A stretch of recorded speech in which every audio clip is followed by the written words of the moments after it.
This is INCRadio, DCEM 954, the voice of truth, the official radio station of the Church of Christ or Iglesianicristo.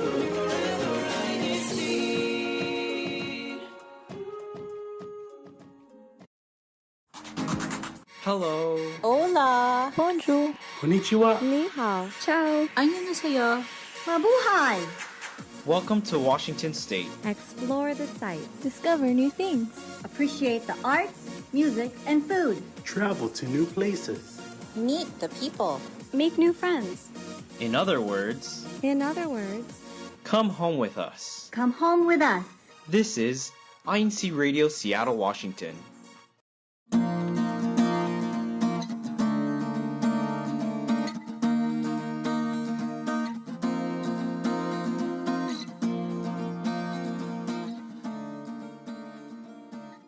Good morning, good afternoon, and good evening to everyone tuning in. My name is Sister Marie Carranza, and you are watching INC Radio Seattle. We are so excited for today's show, and we're so excited that you are joining us today because we have a very fun day and a very special guest joining us. So today our topic is finding joy in decorating, in creating. So let us know if you are part of that group that likes to find joy in that. We do have a question for you, which is, would you rather DIY, just to do it yourself, or hire a professional decorator or a vendor of sorts? So make sure to leave your comments down below, say hello, shout out your local or any friends or family, loved ones, so that we could read them live here on today's show. So without further ado, I'm gonna go ahead and introduce our guest for today. Sister, go ahead and introduce yourself. We're very excited to have you. Oh, there you go. Go ahead, sister. Hi, I'm Sister Rosa from the locale of Bremerton, Washington. Hi, everybody. Thank you for joining us, sister. And for everyone tuning in that's not familiar with the area, how far would you say your local is from the Seattle area? About an hour driving, maybe Nice. more now. Lots of construction lately, too. So we invited you today because you have such a special background in creating. So we'd love to get to know more about yourself. What got you into decorating, Sister Rosa, or creating? I got into decorating as a teenager. We didn't have much back in the day, and I decorated with the things that I had around me. Like you earlier you told me you grew up in Hawaii, which I think is so unique to what you were creating. What island did you grow up on? I grew up on the Big Island. Oh, nice. I just visited there this year actually for the first time. It's beautiful. Oh, good. Living in Hawaii, there's a lot of natural things to do. So you pick whatever's around you to decorate. That's how I was taught, because we were not as fortunate to have things like that, to buy things all the time. Mm-hmm. So I learned to decorate with seeds and tie-dye. That was a long time ago, I know, but that's what would you do with the seeds? Oh, they used to hang the beads like at the front, the entryway of my bedroom. I would decorate with the seeds that I got in the yard on the trees, from the trees, and paint them and then decorate it so it would look like regular beads that you buy in the store. Now they come from the Philippines, so. That's really cool. Are there already like holes inside of them that you would able to like drill holes? My dad was very knowledgeable in how to do things, so he was a handyman, so he taught me how to use those little tools that you can make things out of. I think that's where my history comes from. Craftiness, handiness. That's so cool. And with tie-dye, were you just grabbing anything that you could tie-dye, or was there a technique that you had learned or created yourself? Because back when I was growing up, the seeds that was from the trees, you could just use it to dye. Because a lot of what they're trying to bring back now is from like dirt and the seeds that is on the island. So it's coming back. Nature's coming back. Those trends, they come in circles. Yeah, I've seen like tie-dye with like red mud, which I think is really cool, and it comes in a really pretty like brown color. Yes. So certain things like you'd have to take more time to, you know, diet and all that. But I just did the basics just for my room. And then as time came on, I changed another type of hobby, you know, but still with decorating in mind on a budget. Yes, definitely. So I myself too, I love to do anything like in a on a budget, so do it yourself. So what kind of decorating do you specialize in today? Is there anything that you like to gravitate towards or to be able to create? Ah, good question. It's getting smaller now. It's getting smaller to, I'm thinking about what can I make to make it useful. Hmm. You know, like they have this phase now where it's a bowl cozy. It's getting cold, so I'm gonna dabble in that for a while because I have a lot of material left over from the pandemic. So it's Hmm. like recycling, you know, I've got the elastic, so things like that to make things. So you find things to do with, you know, you get bored, you find things to challenge yourself. I think especially during the pandemic, we were all bored and looking for things to Yeah. entertain ourselves and to create. I think that was probably one of my favorite things was all the nifty things that people were crafting. Yeah, I tried painting like some brethren did do the stone painting. I tried, that was not too good for me. I tried that. No. And growing succulents, no, I couldn't do that. They all died. What other hobbies did you pick up during the pandemic? The hobby I picked up during the pandemic was getting just learning to make use of what I had and creating something. I wouldn't show it now, but you know, it's like I did that when I was during the pandemic, you know, to keep your mind occupied, that's a good way of being healthy too. I Hmm. I think doing projects, little projects can help somebody stay sane, like it's doing for me. And recently I started making keychains. So I went to the craft store and bought the little rings and like some charms and I started putting them together to hang on like my purses or on my keys. So that's been really fun. I'm not, when I do crafts, I just think about how I'm going to be using it for, not for profit, or to Hmm. just show an appreciation to somebody that took, you know, I take the time to create something for you. That's how I look at crafts. That's one of my favorite gifts. When my friend for our birthdays when we were younger, we didn't have like a lot of money, and so she would go and just find flowers, and then she would dry them out, press them, or flowers that would remind each other of our friends, and then press them and then frame them. And it's still one of my favorite gifts today. I still have them in my room, so very thoughtful. Yeah, because I made this one friend of mine, she loves flowers. I had some quilt material that I created like a, what do you call a collage, Hmm. and I added flowers to it, like fake flowers, but I used the collage with material that I had from quilting. I've always wanted to quilt too, but sometimes it feels like daunting or overwhelming to create something so big.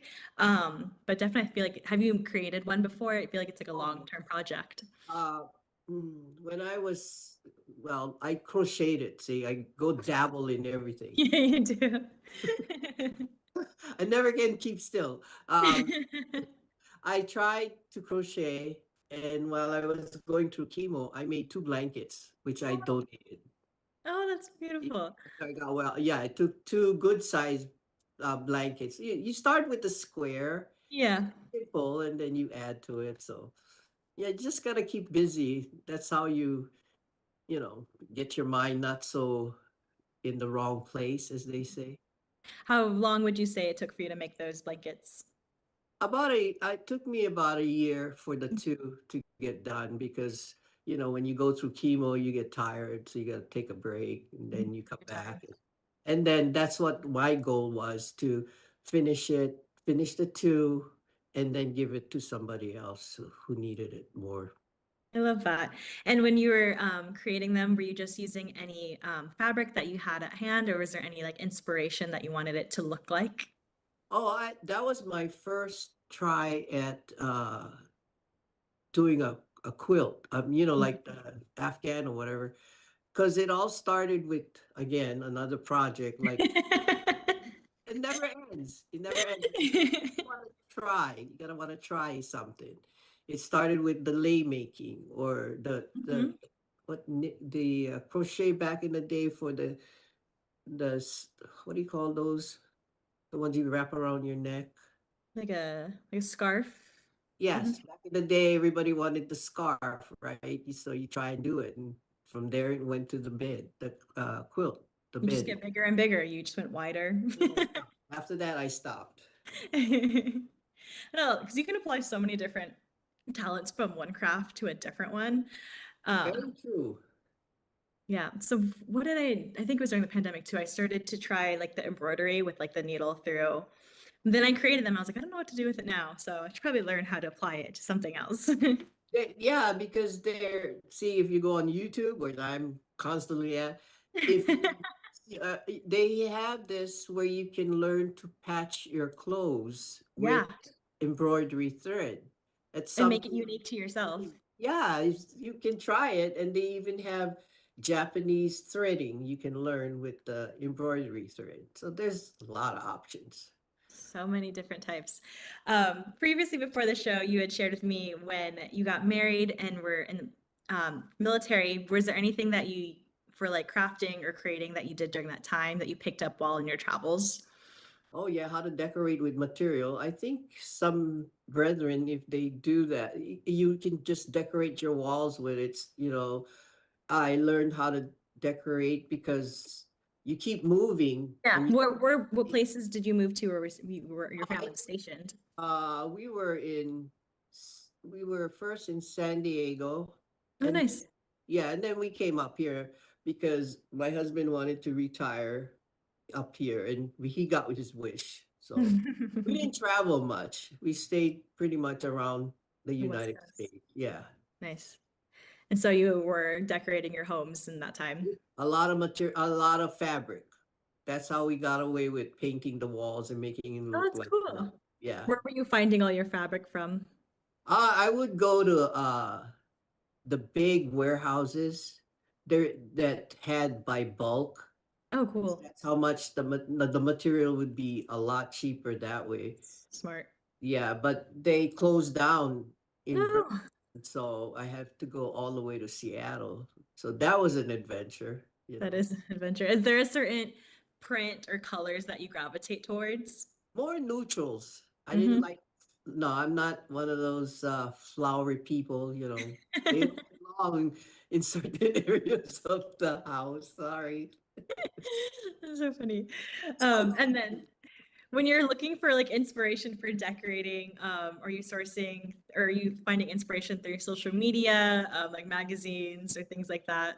That's where to go. And then when you go somewhere, wherever I travel, I like to look at what can I bring home, like to represent where I've been, not Mhm. materialistic, but the The colors. culture, yeah, and So the I culture. my brother takes pictures, and I use that for decorating. It That's so doesn't cool. have to be, yeah. And what has been one of your favorite places to visit where you were able to find like inspiration from their colors and their culture? When I went to Italy and Korea, I Oh, think, so yeah, cool. that's the most, I think Italy is so colorful in Hmm. their dirt and everything else, it's different. And Korea was busy, but you still had that different aura about that. Of course, Hawaii, you can't beat Hawaii. No. Yeah, Korea is definitely on my bucket list. I want to be able to go there one day. Last year, me and my family visited Rome for the first time, and I was in awe. Like, stepped off the plane, was able to see the city, and it was breathtaking. It was like nothing I've ever seen before. So I can definitely see how you found so much inspiration from those places. Yeah, and then I did do something with I came home and then there was this plate that I saw inspiration and I created my own little ring plate from the colors Cool. I saw. It's like that's what it is. You just gotta try and test yourself on things, you know. Yeah, you never really know what you're capable of until you try it. Yeah, that's very true. I love. Has there been any like your most memorable project that you'd like to share? The most memorable one was my first decorating uh project at the old Bremerton Chapel, where we had to decorate for a theme or something. And that was the most stressful because I didn't know what to do as a big project like that. So I put my mind into, okay, a theme. And then luckily there were brethren and they're still around, thank goodness, to help out when it comes to decorating. I'll never forget that. It was crazy. I, I couldn't sleep because I couldn't, like, is it gonna be okay? You know, I'd say one of my favorite, so growing up and being a CFO officer, one of my favorite I'll do things it was again the if it's like, okay, I think I can do it still, you know, I'll do it again. you have the ideas and then you have the executors. Yeah, you got that. They can tell you, no, don't do that, you know, but you need help when you do a project. You do. Mm-hmm. And the Yes. mind's gotta be in sync. You know, that's one of the things. You can't go all over the place. Lots of communication. I was saying for growing up, I loved our year-end celebrations in my home local because we always changed up the theme every single year. So it was fun to be able to create a theme with the brethren. And then if they wanted to dress up, and then like the day of decorating was always so much fun. And then being able to transform like our space, like a function hall, into like maybe like a Hollywood night or something like that was always so fun to do. Lucky you're lucky you got that, you know, that's one of the challenges that we have is like, yeah, let's do that. And then it's a lot of work. It is. We would have to, you would need at least like 20 to 30 people sometimes, but I That's have seen right. smaller groups do like some smaller projects. So lots of manpower. Yeah. The one that was the most interesting, which I really liked before, was that decorating for Holy Supper. Mm-hmm. Back in the day, we could use the grapes to drape on the podium. Oh, wow. That was something. I wish you could have seen it, but it's really nice when they put the vines, you know, we were able to put the vines on the podium and have real grapes and then see the brethren rush to it after Holy Supper. Yes. So now I love being able to see Okay. everyone's backdrops for special services and things Yeah. like that. Do you have any advice for anyone that wants to be able to start crafting or start their own projects to decorate? Start small. Start small and, you know, don't be afraid of it. You're going to learn about yourself too, where your limitations are and what you're going to like and not like. Don't be afraid to try. Mm-hmm. You know, and if you, that's one good way of de-stressing, as they say. It's a very good way, but start small. You're going to overwhelm yourself if you get carried away and do big projects. Mm-hmm. I Look think that's around you. one of the best tips, not to overwhelm yourself too. Yeah. So thank you so much for joining us today, Sister Rosa. Do you have any shout outs or any hellos for anyone tuning in? Oh, shout out to Brother Chris Valdez and his family. Welcome to Bremerton. I hope you have a good visit here with us, and I hope to learn a lot from you. And I hope that the Guerrera family is doing fine in Marysville. Even though we're far away, still come. I'll see you again. Take care. Yes, thank you so much, Sister Rosa, for joining us today. We hope to have you back here on INCRadio Seattle. We hope you have a great rest of your weekend. Thank you so much. Thank you. Thank you, Sister December, for thinking of me. Bye. Perfect guest. Thank you so much. So I have some comments here. Again, if you're tuning in and want to say hello, make sure to leave your comments down below so that we could read them out loud. And we did have a question for our audience today, which was, do you like to DIY, do it yourself, or maybe hire a professional to do it? I'd say I like to attempt to DIY, but sometimes you can just save some time and trust a professional. You never know. So for some greetings we have today, we have from Sister Diana. She says, hello, INCRadio Seattle, listening from the Philippines, but I'm from the local of Des Moines. So hello. Another comment here, we have happy birthday, Sister Aring. Sorry if I mispronounced, Sister Aring Pagaduan, hashtag Shoreline. Hello, Shoreline. Thank you for tuning in. So now I think we can go ahead and introduce our CFO in action for today. So Kuyatek, please go ahead and play that.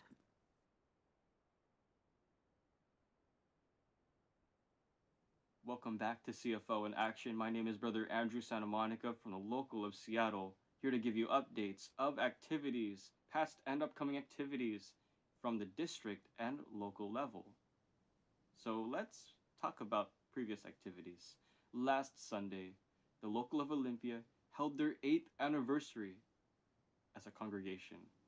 And last Monday, September 23rd, there was a district baptism at Seattle Chapel. That was at 7:30 p.m.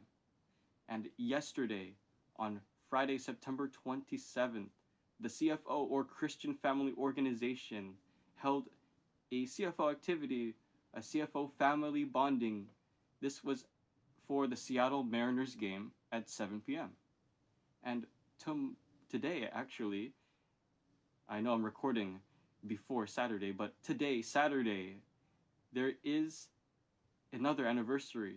The local of Renton, they're also celebrating their 8th anniversary, but for Saturday. And tomorrow, Sunday, September 29th, there is a student special gathering and recognition of graduates in the local of Shoreline, in their chapel, Shoreline Chapel, at 6 p.m. All students are welcome. That's all the announcements for today. Let's go back to Sister Marie.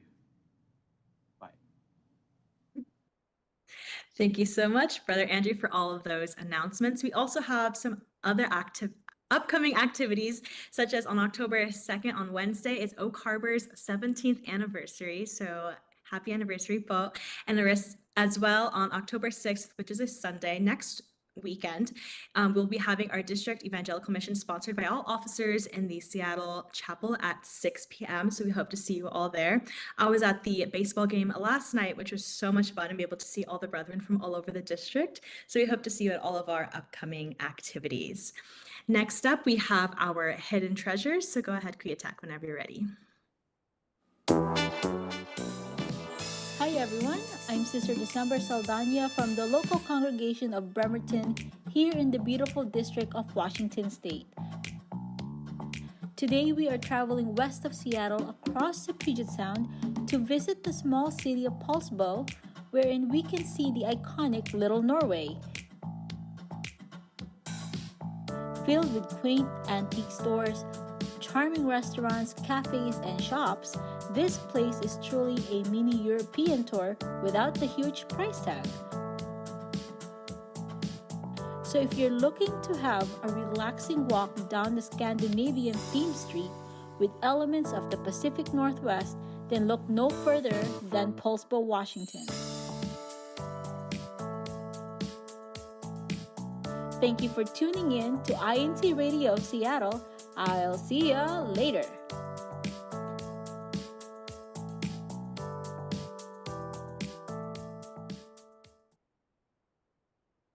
That is such a fun idea to go visit. I have been wanting to go to Europe, but of course, a little busy for all of that right now, but I would love to stop by there. I'm just taking notes on that. Little Norway sounds so cute. We have some comments here. Mr. Donna says, I love the DIY idea, but not that talented.